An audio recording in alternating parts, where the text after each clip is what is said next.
नमस्कार दोस्तों, मैं नवीन लांबा। आप सभी का स्वागत है आपके अपने YouTube चैनल जीके बाई नवीन लांबा में। आज हम फिर से आपके सामने हाजिर हैं। ज्योग्राफी की सीरीज को आगे चलाते हुए हम देखेंगे कि भारत को हमने पहले तो देखा था कि 4 भागों में डिवाइड किया गया, उसको बहुत अच्छे से डिटेल में किया। अब उसी सीरीज को कंटिन्यू करते हुए हम देखेंगे आज भारत का अपवाह तंत्र। और भारत के अपवाह तंत्र में यह देखा जाएगा कि इसमें से कौन से सोर्स हमारे पास में आते हैं कि अपवाह का मतलब होता है यानी कि जल, और जल के साथ हमारे पास में कौन से साधन आते हैं। तो इसमें से हमारे पास में मुख्य रूप से आती है नदियां। नदियों के बाद में 2-4 नहरें बहुत मोस्ट इंपॉर्टेंट है, फिर आएंगे हमारे पास में झीलें। अब इसी सीरीज को आगे चलते हुए आज हमारे पास टॉपिक रहेगा भारत का अपवाह तंत्र। भारत का अपवाह तंत्र।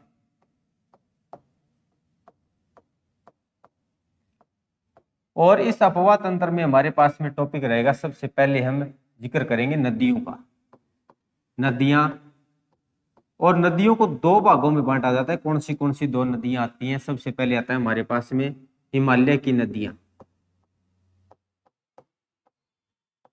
हिमालय की नदियां। फिर आता है सेकंड में प्रायद्वीप भारत की नदियां।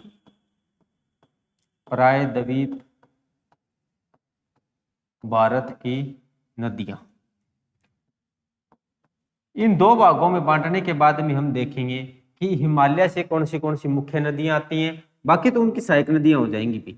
सबसे पहले आता है हमारे पास में सिंधु नदी। सिंधु के बाद में सेकंड आता है गंगा नदी। गंगा के बाद में थर्ड नंबर पे आता है ब्रह्मपुत्र नदी। ब्रह्मपुत्र नदी। इसी प्रकार से प्रायद्वीप भारत की नदियों को 2 भागों में बांटा जाता है। कौन से आते हैं? फर्स्ट पे आता है अरब सागर में गिरने वाली नदी। अरब सागर में गिरने वाली नदी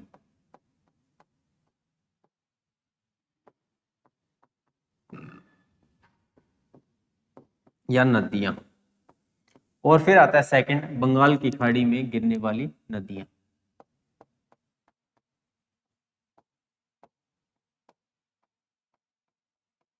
बंगाल की खाड़ी में गिरने वाली नदियां।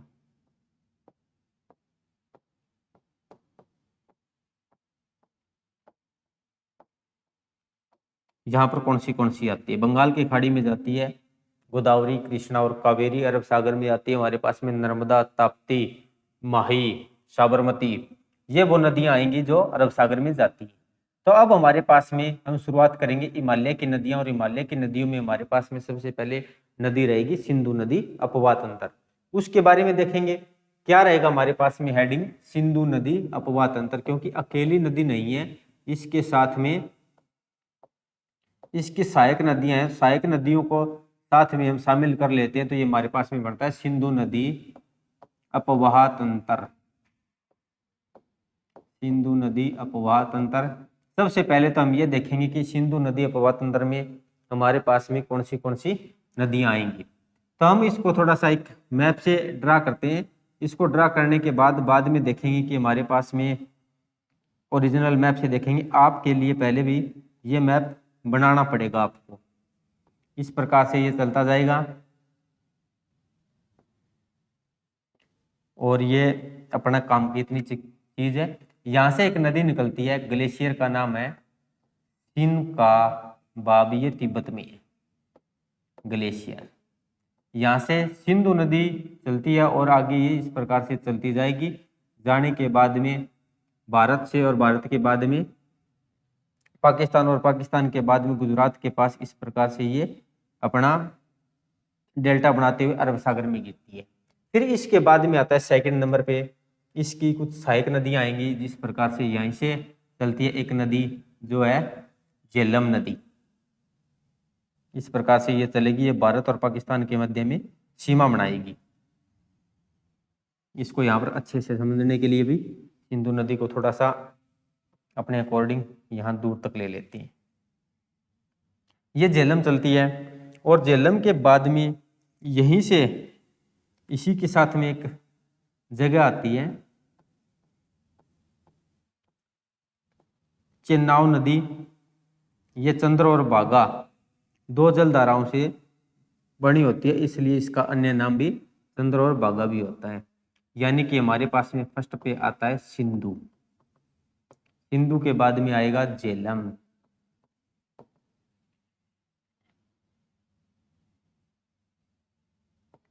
झेलम के बाद में आता है चेनाब, चेनाब के बाद में हमारे पास में यहाँ से एक नदी और आएगी रावी। ये इस प्रकार से आगे चलते हुए भी चेनाब में मिल जाती है रावी।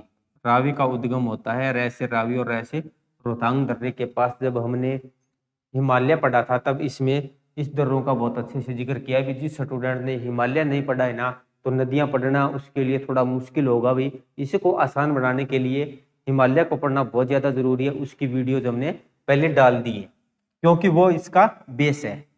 फिर हमारे पास में एक नदी और आएगी, यहाँ से एक झील आती है राकसताल झील, राकसताल झील। यहाँ से जब हमने मान हिमालय पढ़ा था तो यहाँ से एक दर्रा पड़ा था, सह से सतलुज और सह से सीप किला दर्रा। ये सीप किले दर्रे के द्वारा हिमाचल में प्रवेश करती है, फिर पंजाब और पंजाब के बाद आगे चलते हुए पाकिस्तान में चेनाब नदी में मिल जाती है। और इसी के मध्य में एक नदी, एक जगह आती है व्यास कुंड, व्यास कुंड। यहाँ से नदी निकलती है व्यास, और पंजाब के हरिके नामक जिले में एक हरिके, गुरदासपुर जिले में हरिके नामक एक गांव है और वहां पर एक बैराज बना हुआ है और उसमें ये नदी मिल जाती है। यानी कि सिंधु नदी अपवाह तंत्र में व्यास एकमात्र ऐसी नदी है जो केवल भारत में ही बहती है। और यहाँ पर हरिके नामक बैराज से भारत की सबसे बड़ी नहर निकाली जाती है, इंदिरा गांधी नहर। आज हम ये चीज पढ़ेंगे भी, कितनी नदियां हो चुकी है। एक सिंधु मुख्य नदी और इसकी 5 सहायक नदियां आती हैं। इनको थोड़ा सा क्रम में देखेंगे तो फर्स्ट पे आता है हमारे पास में सिंधु नदी, सिंधु के बाद सेकंड आती है झेलम, झेलम के बाद चेनाब, चेनाब के बाद में 4th नंबर पे हमने देखा रावी, रावी के बाद 5वें नंबर पे आता है व्यास, और 6th नंबर पे आएगा सतलुज। सतलुज का प्राचीन नाम भी पता होना चाहिए, सतुद्री। तो ये हमारे पास में सिंधु मुख्य नदी और उसकी 5 सहायक नदियां हैं। जो नीचे की 5 सहायक नदियां हैं ना, इसी क्षेत्र को बोला जाता है पंजाब। यानी कि पंजाब का नाम किस कारण से पड़ा है, 5 नदियों के कारण। ये थोड़ा सा और आगे चलता है तो ये भी प्राचीन समय का पाकिस्तान से डिवाइड होने से पहले का पंजाब, इन 5 नदियों के विस्तार का जो क्षेत्र आता था उसको बोला गया है पंजाब। यहाँ पर एक जगह जहां पर चेनाब नदी मिलती है उस जगह को बोला जाता है मिठानकोट।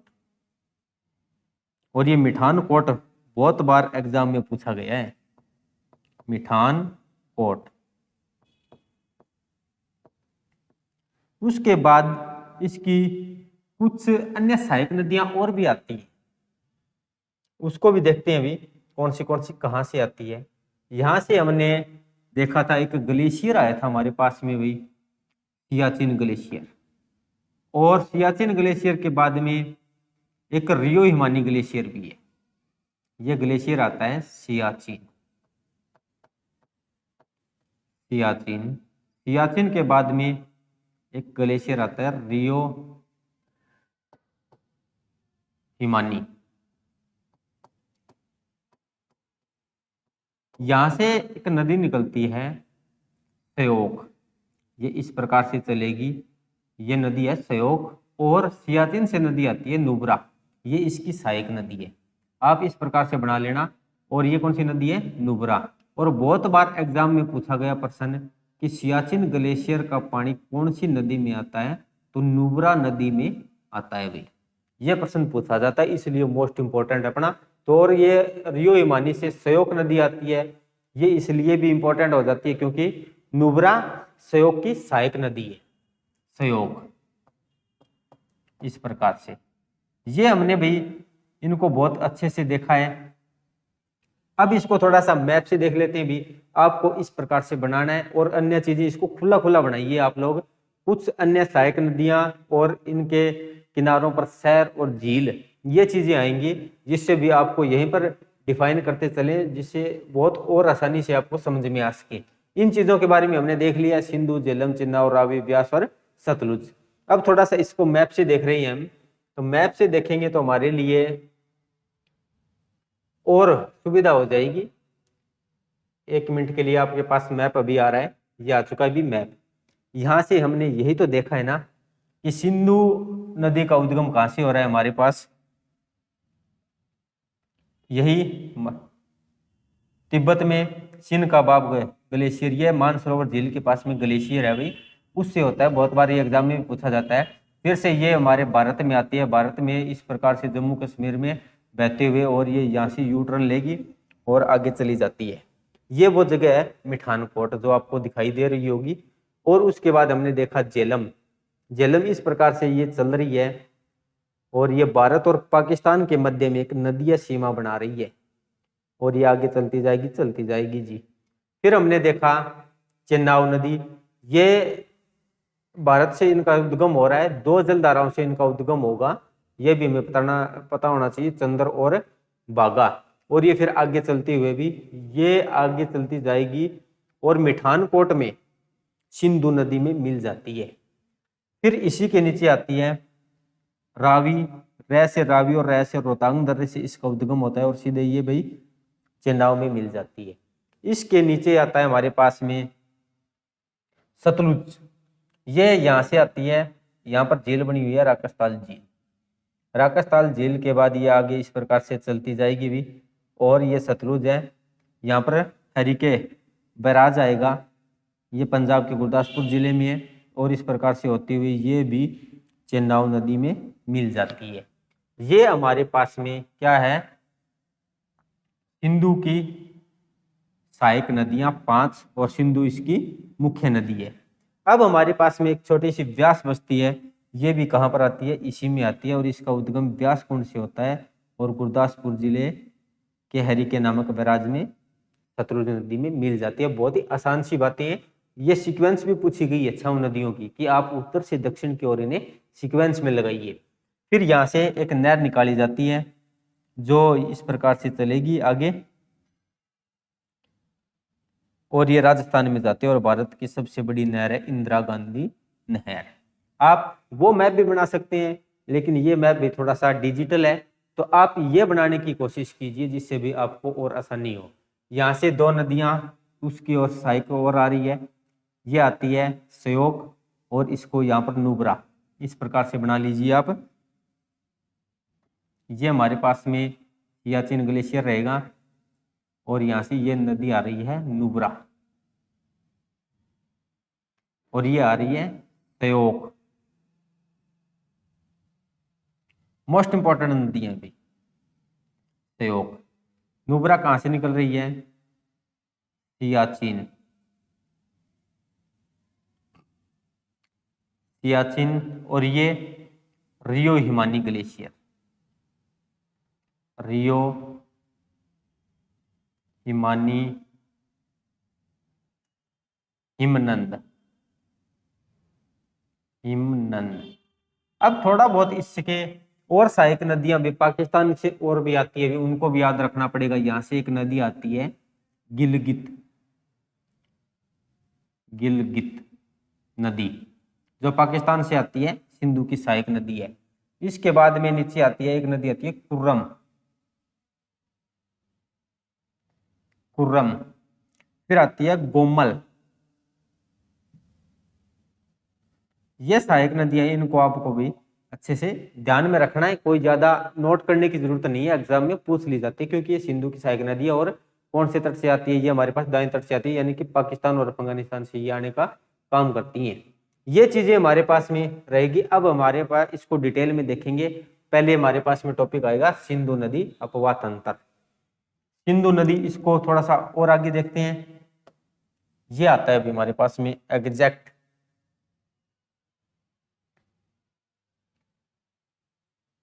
आगे चलता जाएगा।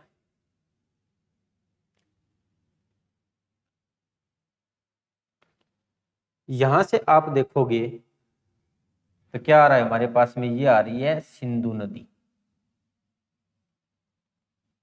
ये सैटेलाइट मैप है और सैटेलाइट मैप से ही हम अच्छे से देख सकते हैं ये नदियां इस प्रकार से आ रही है हमारे यहाँ पर। ये सिंधु नदी आगे चलती जाएगी। फिर हमारे पास में ये श्रीनगर है, यहां से झेलम आ रही है। ये झेलम भाई इस प्रकार से, ये थोड़ा सा इधर, हाँ ठीक है, भारत और पाकिस्तान के बीच में नदियां सीमा बना रही है। फिर हमने यहां से देखा कि ये एक नदी आ रही है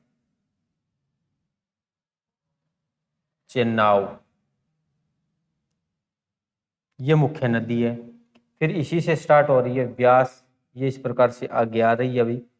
फिर यहाँ से सतलुज, सतलुज ये भारत से बाहर से आ रही है और ये इस प्रकार से आगे चलती हुई चली जाएगी और इसके मध्य में आ रही है व्यास, ये आती है व्यास। तो यहाँ से हमें क्या क्या चीज देखने को मिल रही है, ये गिलगित इसकी सहायक नदी है। फिर हमारे पास में काबुल से आ रही है काबुली नदी, इसको ध्यान में रख लेना और हमें कोई ज्यादा इसकी सहायक नदियां मत करना।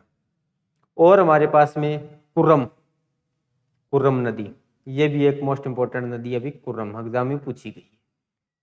सयोक नदी, और सयोक नदी की सहायक नदी आ रही है नुब्रा नदी, ये भाई गिलगित, ये इस प्रकार यहां से चली है और इसकी सहायक नदी यहाँ पर आ रही है नुब्रा। ये हमारे पास में भी बहुत अच्छी जानकारी, यानी कि ज्योग्राफी एक प्रकार से देखा जाए तो क्या है, बात आती है 80% लोकेशन की। अगर आपको लोकेशन ध्यान में है तो ज्योग्राफी आपकी कंप्लीट है। 20% चीज हमें याद करने की होती है, क्योंकि इसके किनारे पे क्या चीज आएगी क्या नहीं आएगी। अब आगे चलते हैं, भी आगे चलेंगे तो हमारे पास में हेडिंग डालिए आप सिंधु नदी। सिंधु नदी की सबसे पहली विशेषता यही पूछी जाती है कि इसकी लंबाई कितनी है, सिंधु नदी की लंबाई कितनी है। लंबाई ये आती है 2880 किलोमीटर। फिर हम बात करते हैं उद्गम। उद्गम तिब्बत में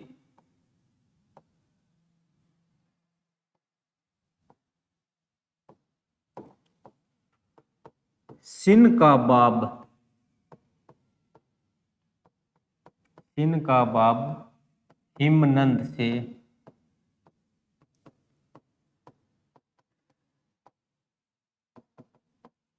से निकलती है और भारत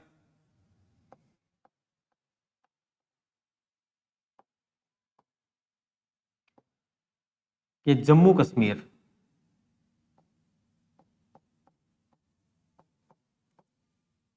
में बहते हुए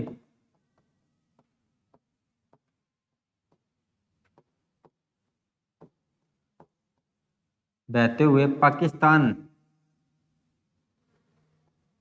में जाती है और पाकिस्तान के बाद अरब सागर में गिरती है। बहते हुए पाकिस्तान में जाती है और अरब सागर में गिरने से पहले बहुत बड़े डेल्टा का निर्माण करती है और अरब सागर में गिरने से पहले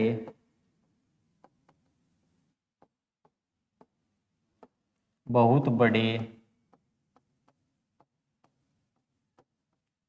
डेल्टा का निर्माण करती है। सबसे विश्व का सबसे बड़ा डेल्टा हमारे पास में कौन सा आता है, सुंदरबन का डेल्टा। लेकिन ये भाई बहुत बड़ा तो करती है लेकिन उससे छोटा करती है, निर्माण करती है। ये चीज आएगी हमारे पास में। कभी कभी एग्जाम में ये भी पूछ लिया जाता है भी ये कौन से इनका अक्षांश रेखा पर ये डेल्टे का निर्माण करती है, तो ये आता है 22 डिग्री। इसको भी थोड़ा बहुत आप ध्यान में रखना, क्योंकि 23 डिग्री 23.5 डिग्री हमारे पास में कहाँ से जाती है, गुजरात, और गुजरात से ये थोड़ा सा नीचे जाएगी तो 23.5 के बाद में ये लगभग 22 डिग्री के आसपास डेल्टे का निर्माण करती है। अब हमारे पास में ये कितने देशों से बहती है? सिंधु नदी, ये एग्जाम में पूछा गया अभी। सिंधु नदी 3 देशों से बहती है।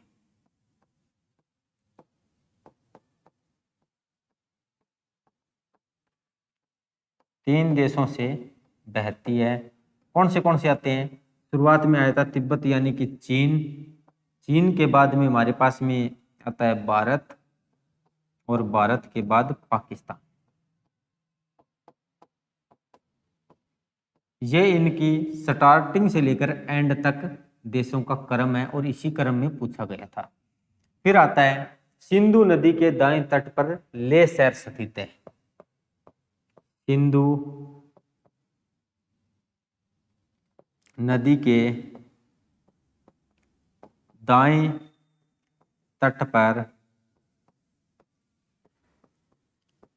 ले शहर स्थित है। प्रश्न बहुत बार पूछा जाता है भी कौन से तट पर स्थित है, ये बात भी पूछी जाती है। दाएं तट पर ले शहर स्थित है। फिर आता है दाएं ओर से सहायक नदियां।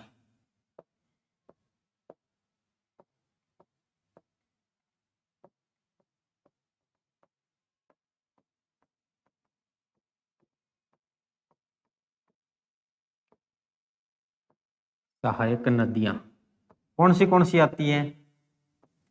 सबसे पहले आता है हमारे पास में, अभी वही देखा था, नुब्रा, और नुब्रा के बाद में आई श्योक। इसको यहां पर भी एक छोटा सा मैप ड्रा कर लेना। ये नुब्रा और ये क्या है? श्योक है, यानी कि ये इसकी सहायक नदी है। और इनका उद्गम भी हमने देख लिया था पहले भी, ये सियाचिन ग्लेशियर से आता है और ये रियो हिमानी से उद्गम होता है इनका। फिर हम बात करते हैं नीचे की ओर सहायक नदियां, यहाँ पर हमें लिखने की कोई ज्यादा जरूरत नहीं है। इसमें भी हमारे पास में यही जानकारी मिलती है, और ये भी मोस्ट इंपोर्टेंट जानकारी है कि सिंधु नदी अपवाह तंत्र ये कहाँ से इनका उद्गम होता है और ये कहाँ से समाप्त होती है। फिर हम बात करेंगे, वो हमारे पास में आएगी सेकंड नदी, कौन सी? झेलम।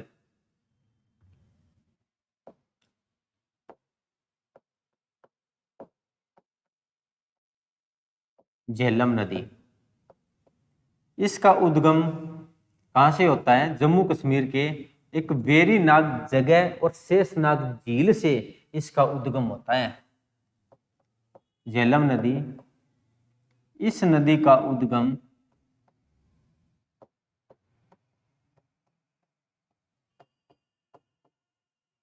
वेरीनाग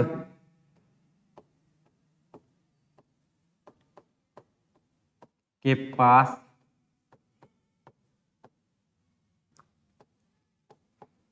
शेषनाग झील से होता है।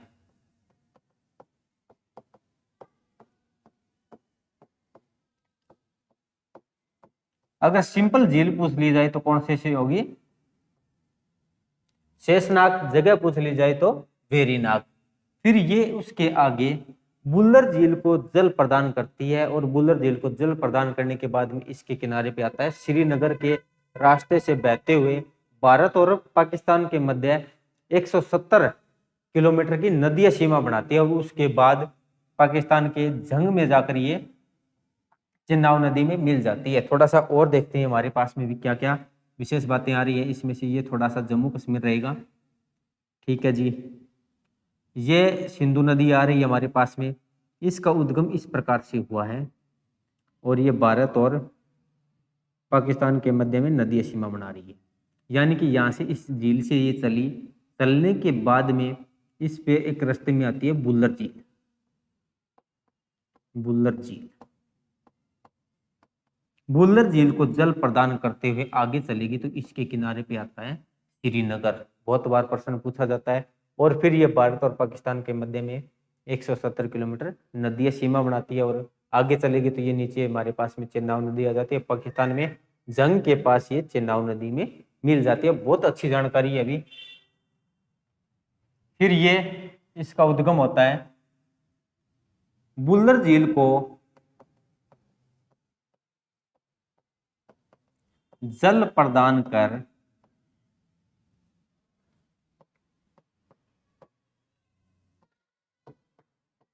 श्रीनगर के किनारे बहती हुई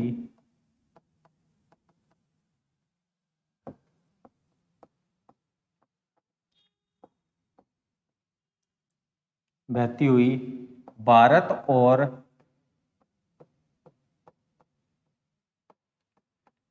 पाकिस्तान के मध्य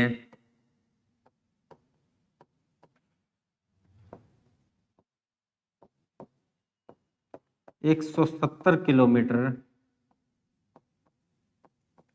नदीय सीमा बनाती है। ये पूछा गया प्रश्न अभी, नदीय सीमा बनाती है।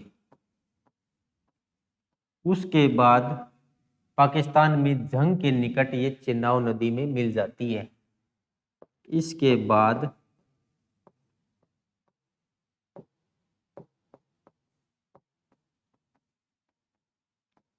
पाकिस्तान में जंग के पास एक जगह है, जंग के पास चेनाब नदी में मिल जाती है।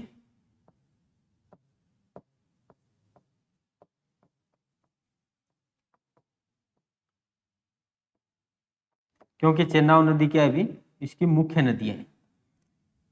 मुख्य नदी तो सिंधु है, लेकिन सिंधु के बाद में उसकी मुख्य नदी आती है चेनाब। चेनाब की जो अन्य नदियां आ रही हैं वो सभी की सभी चेनाब की सहायक नदियां हैं, चेनाब नदी में मिल जाती है। झेलम को क्या बोला जाता है? कश्मीर की नील नदी कहा जाता है। यह प्रश्न बहुत बार पूछा गया है। झेलम को कश्मीर की नील नदी कहा जाता है। नील नदी कहा जाता है। ये चीज हमारे पास में रहेगी। अब इस पे कुछ परियोजनाएं चल रही है और कुछ बांध होते हैं। बांध और परियोजना में फर्क क्या है? अभी कोई ज्यादा खास फर्क नहीं है। परियोजना का मतलब होता है जहां पर पानी को तो रोका बांध में भी जाता है और परियोजना में भी जाता है, लेकिन परियोजना में उद्देश्य कुछ अलग होते हैं कि उसमें सिंचाई से की जा सकती है, मछली पालन किया जा सकता है, बिजली का उत्पादन किया जा सकता है, वो होती है परियोजना। इस नदी पर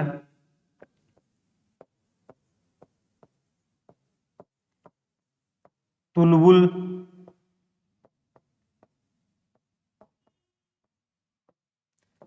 व उरी प्रोजेक्ट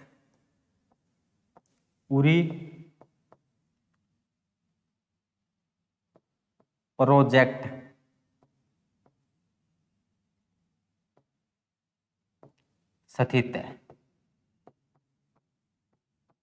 इसकी कुछ सहायक नदियां भी आती हैं। झेलम की सहायक नदी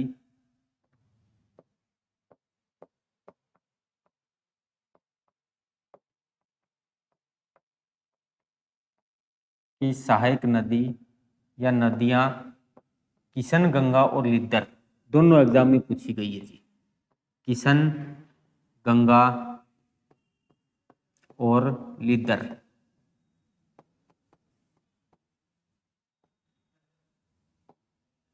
किशन गंगा और लिद्दर नदियां इसकी सहायक नदियां आती हैं। ये हमारे पास में झेलम नदी से संबंधित जानकारी रहती है। यहाँ पे क्या क्या है, बहुत अच्छी है बातें और बहुत आसान सी भाषा में आपको समझाया जा रहा है। अभी झेलम को कश्मीर की नील नदी कहा जाता है। इस नदी पर तुलबुल व उरी प्रोजेक्ट स्थित है और झेलम की सहायक नदियां किशन गंगा और लिद्दर आती हैं। अब हमारे पास में नेक्स्ट नदी कौन सी आएगी? चेनाब। और चेनाब नदी का उद्गम कहाँ से होता है इसके बारे में भी देखेंगे। वो हमने मैप से देख लिया अभी।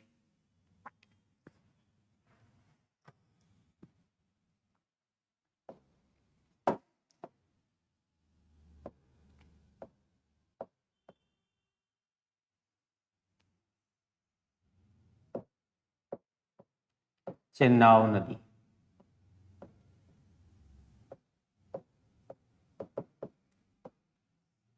उद्गम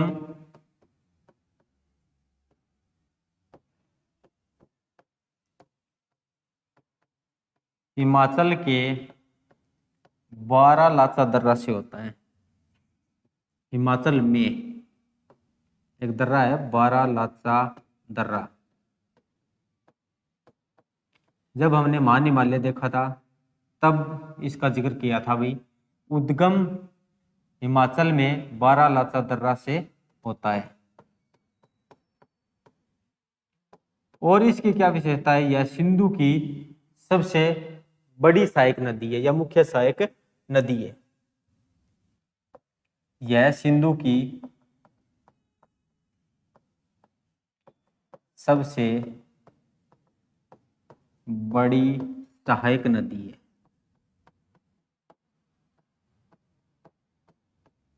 सबसे बड़ी सहायक नदी है। इस नदी का उद्गम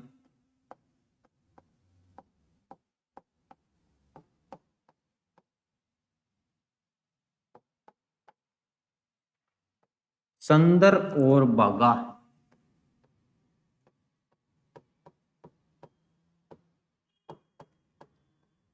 दो जल धाराओं से होता है।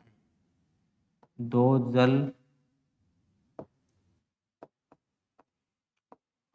धाराओं से होता है। इसलिए इस नदी को चंद्रभागा के नाम से भी जाना जाता है। इसलिए इस नदी को चंद्रभागा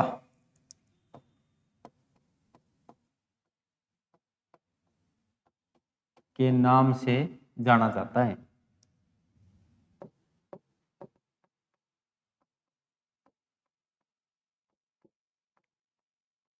ये इसका अन्य नाम है। और ये नाम है ना चंद्रभागा, ये एग्जाम में पूछा जाता है भाई। हमें क्या करना है भाई, हमारे पास में मैटर तो बहुत है लेकिन जहां जहां से प्रश्न पूछे जाते हैं चुनना उसी को है। बारालाचा दर्रा के पास से इसका उद्गम होता है। सिंधु की सबसे बड़ी सहायक नदी है। इस नदी का उद्गम यानी कि दो जलधाराओं से होता है, चंद्र और बागा। तो इसलिए इसका अन्य नाम चंद्रभागा भी रखा जाता है। इस पे कुछ परियोजनाएं चलती हैं और परियोजनाओं के नाम आते हैं। मोस्ट इंपॉर्टेंट है, सभी की सभी परियोजनाएं पूछी जाती हैं। परियोजनाएं कौन सी परियोजना आती है और कौन सी नदी पर आती है? ये सभी की सभी फर्स्ट नंबर पे आता है चमेरा परियोजना।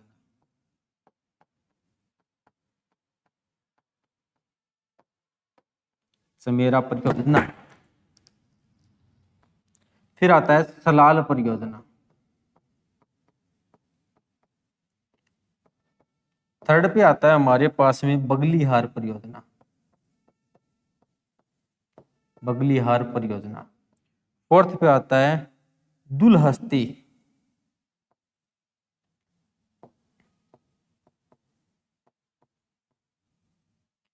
दुलहस्ती परियोजना। चारों की चारों परियोजनाएं भी बहुत मोस्ट इंपॉर्टेंट है। रट्टा लगा लेना, बहुत काम की चीज है। एक नंबर भाई आपको ये समझ लेना भाई, ऐसा एक नंबर मिलेगा जो आपको भी जितने भी कैंडिडेट हैं सभी से ऊपर लेके जाएगा। चमेरा, सलाल, बगलीहार और दुलहस्ती, ये सभी की सभी परियोजनाएं चेनाब नदी पर हैं। और चेनाब नदी में हमें भाई सिर्फ और सिर्फ इतनी ही जानकारी मिलती है। अब हमारे पास में आएगी आगे रावी नदी। इसको मैप से देख लेते हैं कहाँ से हमने चलना स्टार्ट किया था। बात काफी समय हो चुका है, बीच बीच में आपको पता भी होना चाहिए। सिंधु, झेलम, चेनाब। अब हमारे पास में आएगा रावी नदी। और रावी नदी का उद्गम कहाँ से होता है? ये भी हिमाचल के रैसे रावी और रैसे रोहतांग दर्रे के पास से इनके उद्गम होता है और ये पाकिस्तान में जाकर चेनाब नदी में मिल जाती है। इसकी कोई भी और अन्य जानकारी अन्य विशेषताएं नहीं आएंगी हमारे पास में।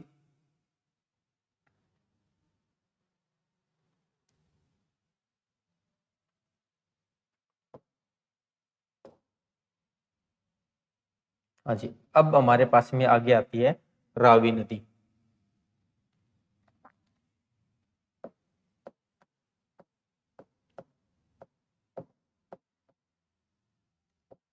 उद्गम की बात करते हैं। उद्गम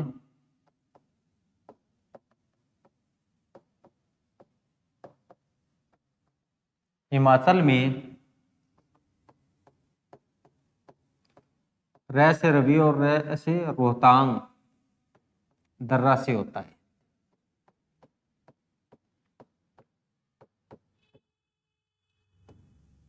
र से रावी और र से रोहतांग दर्रा से होता है। उसके बाद ये क्या करती है, अभी सिंपल रूप से पाकिस्तान में जाकर चेनाब नदी में मिल जाती है और इसके बारे में कोई अन्य जानकारी पढ़ने की जरूरत नहीं है, क्योंकि एग्जाम में प्रश्न नहीं पूछा जाता। इसके बाद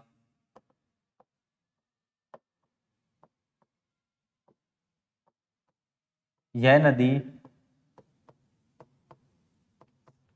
पाकिस्तान में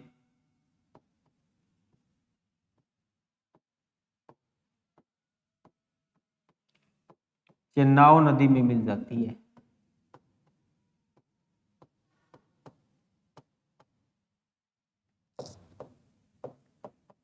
यह इनकी सामान्य जानकारी है। अब आता है इस पर एक प्रमुख बांध आता है, बांध, और ये बांध एग्जाम में पूछा जाता है भाई। ये बांध, इस बांध का नाम क्या है, थीन बांध। ये मोस्ट इंपॉर्टेंट है और इसको महाराजा रणजीत सागर बांध के नाम से भी जानते हैं। महाराजा रणजीत सागर बांध, ये मोस्ट इंपॉर्टेंट है अभी। इस एक प्रश्न के लिए हमें ये नदी पढ़ना बहुत ज्यादा जरूरी थी, महाराजा रणजीत सागर बांध। अब हमारे पास में नेक्स्ट नदी आएगी व्यास, और व्यास नदी का उद्गम कहाँ से होता है, ये भी हिमाचल के व्यास कुंड से उसका उद्गम होता है, और उद्गम होने के बाद में पंजाब में आएगी, और पंजाब में गुरदासपुर जिले में हरिके नामक बराज में सतलुज नदी में मिल जाती है। यही उसकी भी सामान्य सी जानकारी है।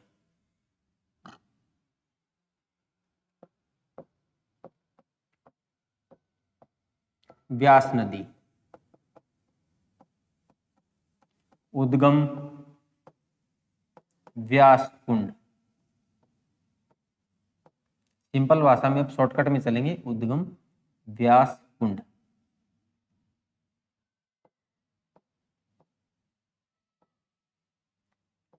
अब हमारे पास में उद्गम होने के बाद में ये पंजाब के हरिके नामक बैराज में सतलुज नदी में मिल जाती है। पंजाब में गुरदासपुर जिले में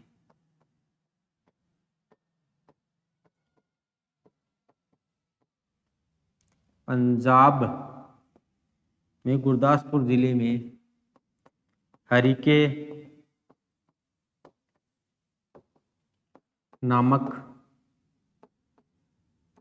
बैराज में सतलुज नदी से मिल जाती है।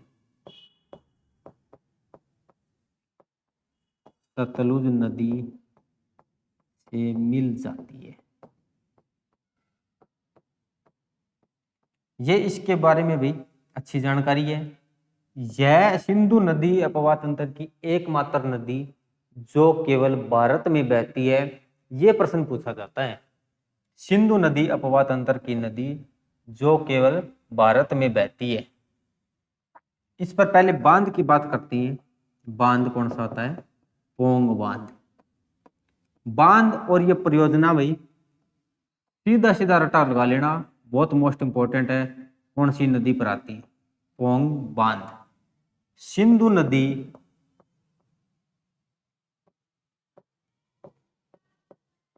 अपवाह तंत्र की एकमात्र सहायक नदी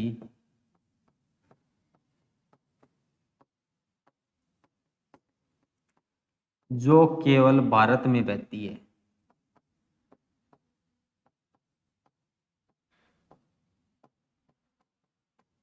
यह मोस्ट इंपॉर्टेंट प्रश्न रहता है, जो केवल भारत में बहती है।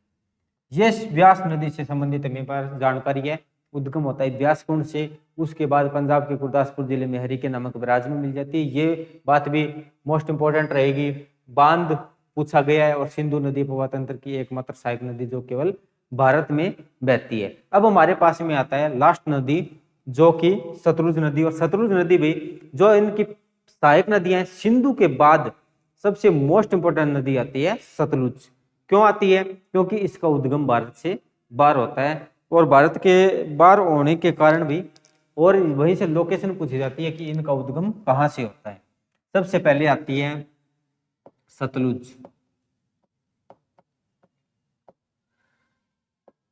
सतलुज का अन्य नाम या प्राचीन नाम सतुद्री, सतुद्री। ऋग्वेद में इसको सतुद्री के नाम से पुकारा गया है। उद्गम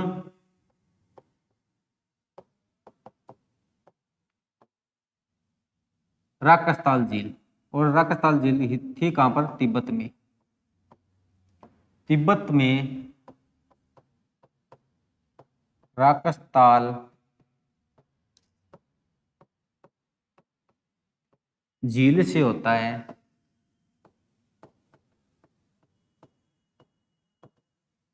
उसके बाद सीप किले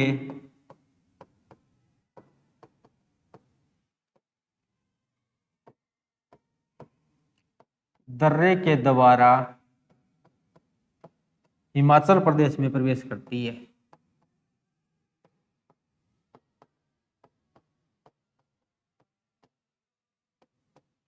हिमाचल प्रदेश में प्रवेश करती है।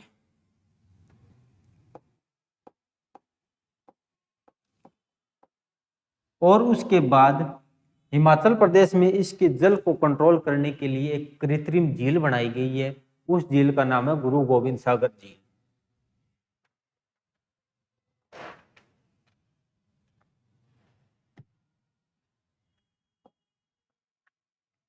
उसके बाद हिमाचल के बाद पंजाब में जाएगी।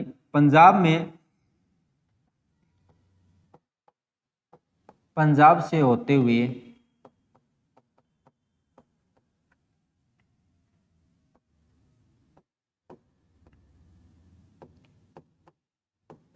पाकिस्तान में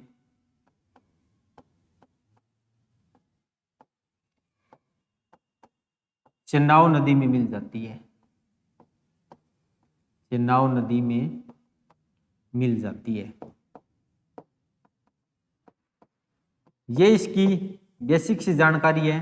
अब हमारे इस जो ये रूट से बहती है, तो इस रूट पे कुछ एक झील आएगी, एक दो बांध भी आते हैं हमारे पास में। भाखड़ा नांगड़ बांध का नाम भी आपने सुना होगा, ये चीज, और वहां पर मिल जाती है। तो इसके रास्ते में सबसे पहले ये कहां पर आएगी?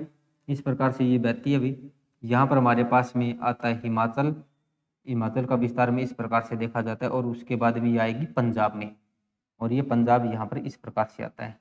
तो यहाँ पर इसके जल को कंट्रोल करने के लिए एक झील बनाई गई है, गुरु गोविंद सागर झील। उसके बाद में भाखड़ा नांगल डैम भी इस पे बना हुआ है, और हरिकेन नामक बैराज में जहाँ पर सतलुज मिलती है, वहां से भारत की सबसे बड़ी नहर इंदिरा गांधी नहर भी निकाली गई है।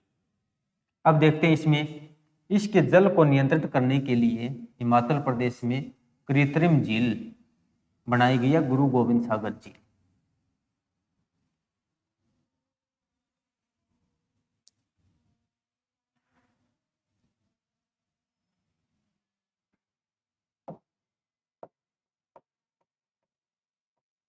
इसके जल को नियंत्रित करने के लिए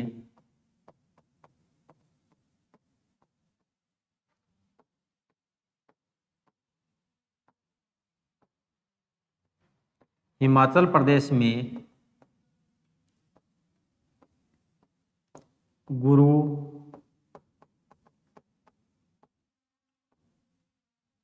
गोविंद सागर झील का निर्माण किया गया है। झील का निर्माण किया गया है। और उसके बाद पंजाब में आएगी, और पंजाब में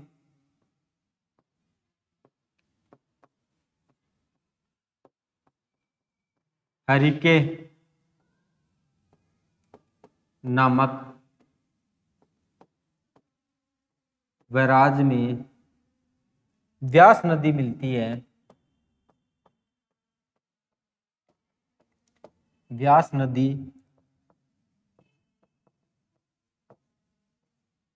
मिलती है, जहां से भारत की सबसे बड़ी नहर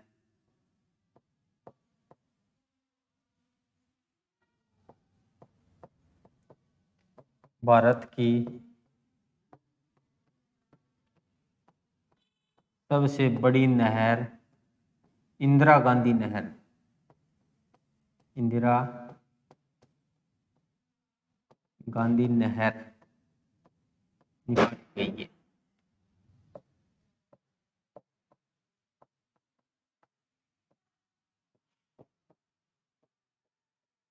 जो राजस्थान में सिंचाई करती है अभी, ये हमारे लिए भी मोस्ट इंपोर्टेंट बात आती है। इसके जल को नियंत्रित करने के लिए हिमाचल प्रदेश में गुरु गोविंद सागर झील का निर्माण किया गया है। ये कहाँ पर है? हिमाचल प्रदेश में कौन सी नदी पर है? सतलुज नदी पर। फिर पंजाब में आएगी हरिके नामक बैराज में, ऊपर से सतलुज नदी आ रही है, व्यास नदी आ रही है, व्यास सतलुज में मिल रही है, और यहाँ पर मिलने के बाद में यहाँ से भारत की सबसे बड़ी नहर इंदिरा गांधी नहर निकाली गई है, जो राजस्थान में सिंचाई करती है। अब इस पे कुछ बांध भी आते हैं, जिसको हम देखेंगे कौन से बांध आते हैं।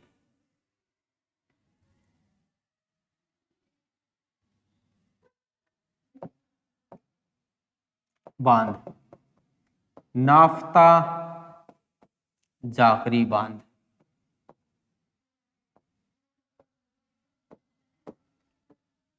सेकंड पे आता है भाखड़ा नांगल बांध, भाखड़ा नांगल बांध, ये दोनों बांध आते हैं। ये कहां पर है? नाफ्ता जाखरी बांध, ये हिमाचल प्रदेश में है, और ये आता है पंजाब में। और ये उच्चतम गुरुत्वाकर्षण बांध है, उच्चतम गुरुत्वाकर्षण बांध। गुरुत्वाकर्षण बांध कौन सा होता है? जिसका निर्माण कंक्रीट से किया जाता है, उसको हम बोलते हैं गुरुत्वाकर्षण बांध। उच्चतम और ये ऊंचा भी है, उच्चतम गुरुत्वाकर्षण बांध, जहां से भाखड़ा नहर निकाली जाती है, जो कि हरियाणा के टोहाना में प्रवेश करती है, और फिर हरियाणा में भी बहुत अच्छा खासा सिंचाई में अहम योगदान देती है भाखड़ा नहर, भाखड़ा नांगल बांध, जो कि कहाँ पे है? पंजाब में है। और यही इसको बोला जाता है उच्चतम गुरुत्वाकर्षण बांध। ये हमारे पास में सतलुज नदी से संबंधित जानकारी थी। उम्मीद करते हैं बहुत अच्छी आपके जो वीडियो बना रही हैं आप लोगों को भाई अच्छा पसंद आ रहा होगा। कंटेंट आपको बहुत शानदार वे में समझाया गया ये चीजें। अब हमारे पास में जो 6 नदियां हैं, इसके लिए कुछ भी विवाद भी चलता है, और इस विवाद को चलते हुए 1960 में जवाहरलाल नेहरू ने पाकिस्तान के साथ में समझौता भी किया था, और समझौता करवाने वाला कौन था? तो विश्व बैंक की मध्यस्थता में समझौता होता है, और उस समझौते को देखते हैं भी कौन सी नदी का पानी पाकिस्तान को दिया जाना है और कौन सी नदी भारत में रहेगी। जब हमने यहाँ से देखा था कि 6 नदियां आती हैं, सिंधु नदी जल समझौता, और मध्यस्थता किसने की थी? विश्व बैंक ने। सिंधु नदी जल समझौता कब हुआ था? यह पूछा जाता है 1960। मध्यस्थता किसने की थी? यानी कि विवाद का निपटारा कर लो, कोई फायदा नहीं है इन बातों में। मध्यस्थता करने वाला था विश्व बैंक। क्या समझौता करवाया इन्होंने? जो 6 नदियां हैं, सिंधु, सिंधु के बाद में हमारे पास में थी झेलम, झेलम के बाद में चिनाव, रावी, व्यास और सतलुज। ये 6 नदियां हैं। इनमें से ये समझौता होता है कि जो ऊपर की 3 नदियां हैं, इसका 80% पाकिस्तान के पास में पानी जाएगा। पाकिस्तान 20% पानी भारत यूज करेगा। जो नीचे की 3 नदियां हैं, इसमें से हमारे पास में 80% पानी भारत यूज करेगा और 20% पानी पाकिस्तान यूज करेगा, पाकिस्तान यूज करेगा। यह समझौता है भी, ये समझौता सबसे भी दयावान समझौता माना गया। ये समझौता इस प्रकार से नहीं होना चाहिए था, क्योंकि भारत के पास में पॉपुलेशन और एरिया भी सबसे ज्यादा है। इसको वही खराब समझौता मानते हैं कुछ जो जानकार हैं, लेकिन पॉलिटिशियन में इसका भी बहुत फायदा भी उठाया जाता है कि इस नदियों का पानी पाकिस्तान में जा रहा है, इसको हमें रोकना चाहिए, ये है वो है। लेकिन हमारे काम की चीज हमारे पास में यही आती है, सिंधु नदी जल समझौता कब होता है? प्रश्न ये पूछा गया। 1960 में मध्यस्थता किसने की थी? विश्व बैंक ने। ये प्रश्न पूछा गया। कौन सी नदियों का पानी 80% पाकिस्तान में जाएगा? ये बात भी पूछ ली जाती है। और रावी ने इसमें से कुछ टर्म एंड कंडीशन भी लगी थी कि आप जो ऊपर की 3 नदियां हैं इसके पानी के भाई अवरुद्ध नहीं कर सकते आप, यानी कि इसको दिशा में जा रहा है तो उसी दिशा में जा सकती हैं। जैसे भी ये नदी हमारे पास में झेलम बह रही है तो यहाँ पर बांध बना के इसको क्या कर दे, इस प्रकार से हम डाइवर्ट नहीं कर सकते हैं भाई। इसके लिए कुछ टर्म एंड कंडीशन भी लगी थी, यानी कि ऊपर की 3 नदियों का हम रास्ता अवरुद्ध नहीं कर सकते। यहाँ की इन नदियों का रास्ता अवरुद्ध नहीं कर सकते, इन नदियों का रास्ता अवरुद्ध नहीं कर सकते।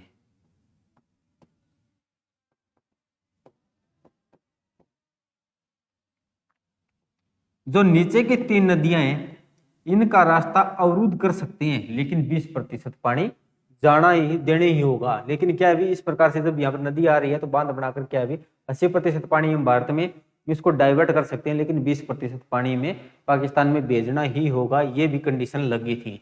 इन नदियों का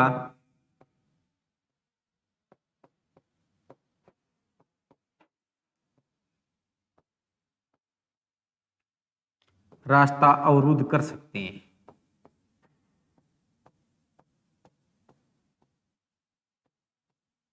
अवरुद्ध कर सकते हैं। ये सिंधु नदी जल समझौता था 1960 में, विश्व बैंक ने इसकी मध्यस्थता की थी। ये जो हमारे पास में अब हमने पढ़ा है सिंधु नदी अपवाह तंत्र, ये भाई आपको जो जानकारी दी गई है इसके बारे में वीडियो को पहले तो भी जरूर देखना, ध्यान से देखना, और उसके बाद में कमेंट में अपनी राय जरूर देना भाई ये वीडियो कैसी लग रही है आप लोगों के लिए, ताकि हम भाई सुचारू रूप से इसको आगे कंटिन्यू कर सकें। आज की क्लास में हम इतना ही पढ़ेंगे। नेक्स्ट क्लास में आएगी हमारे पास में गंगा नदी अपवाह तंत्र, फिर आएगी सिंधु नदी अपवाह तंत्र। भाई तीनों नदियों को डिटेल में पढ़ने के लिए समय देना पड़ेगा, वरना मैराथन में क्या होता है कि चीजों को ऊपर ऊपर से करा दिया जाता है और एंड में जो 2-4% डीप के आते हैं सिलेक्शन उसी पे निर्धारित होता है। अगर वो पर्सन आपको ठीक करने हैं तो डिटेल में पढ़ना पड़ेगा। तो इसके लिए भी अपने चैनल को सब्सक्राइब करें, वीडियो को ज्यादा से ज्यादा शेयर करें। Thank you. जय हिंद, जय भारत।